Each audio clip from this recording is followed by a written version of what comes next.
যে বিএনপি সবসময় চেষ্টা করেছে একটা ব্যর্থ আওয়ামী লীগ হওয়ার, আর আওয়ামী লীগ চেষ্টা করেছে একটা সফল বিএনপি হওয়ার। 47 সালকে যেভাবে শেরে বাংলার লাহোর প্রস্তাব থেকে 47-এর দেশ বিভক্তিকে বিচ্যুত করা হয়েছিল এবং একটা দীর্ঘ সংগ্রামের মধ্য দিয়ে আবার সেই বিচ্যুতিটাকে সংশোধন করতে হয়েছিল।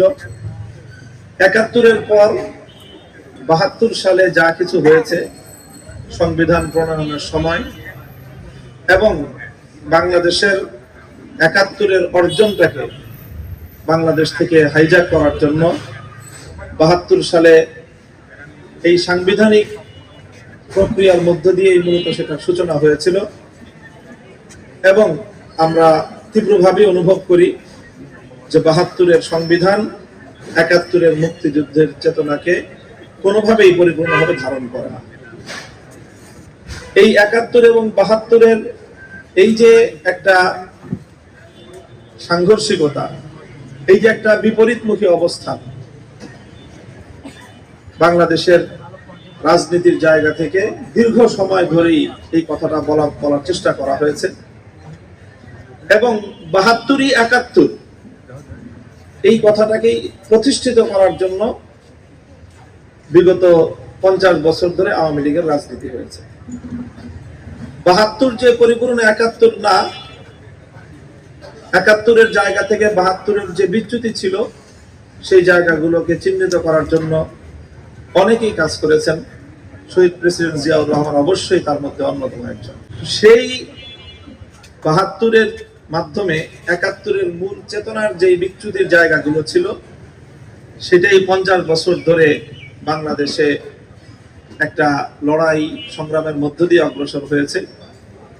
24-এর যে গণ অভ্যুত্থান হয়েছে, আমি মনে করি 24-এর এই অভ্যুত্থানের মাধ্যমে 71-এর মূল চেতনা থেকে বাংলাদেশকে 72-এর মাধ্যমে যেই বিচ্যুতিটা ঘটানো হয়েছিল, 24-এর বিপ্লব হয়েছে সেই বিচ্যুতিকে সংশোধন করার জন্য। ঠিক যেভাবে 71 হয়েছিল 47-এর পরবর্তী বিচ্যুতিকে সংশোধন করার জন্য, 24 হয়েছে 71-কে সংরক্ষণ করার জন্য, 72-এর বিচ্যুতিকে বাংলাদেশ থেকে উৎখাত করার জন্য। এই দীর্ঘ জার্নি 47 থেকে 24, এই জার্নির ধারাবাহিকতা সামনের দিনেও আমাদেরকে ইনশাআল্লাহ অব্যাহত রাখতে হবে। বর্তমান ক্ষমতাসীন সরকার বিএনপি সম্পর্কে একদিকে খুব কষ্ট হয়, আবার সহানুভূতিও জাগে। আমি অনলাইনে বক্তব্যে আমাদের স্নেহাস্পদ সরোয়ার তুষারের একটা কথা কোট করতেছি, সম্ভব হ্যাঁ এটাই হবে,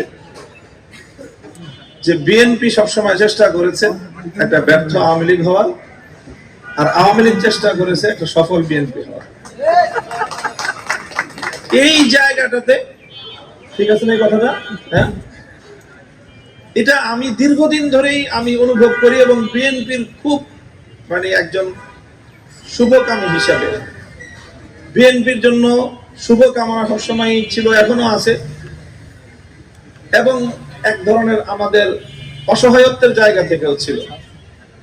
কারণ শহীদ প্রেসিডেন্ট জিয়াউর রহমান এবং জিয়াউর রহমান সাহেবের শাহাদাতের পরবর্তী সময়ে বেগম জিয়ার যে ভূমিকা, সেই ভূমিকার কারণে আমরা সবসময় মনে করতে হয়েছে আমাদেরকে এই যে আওয়ামী লীগের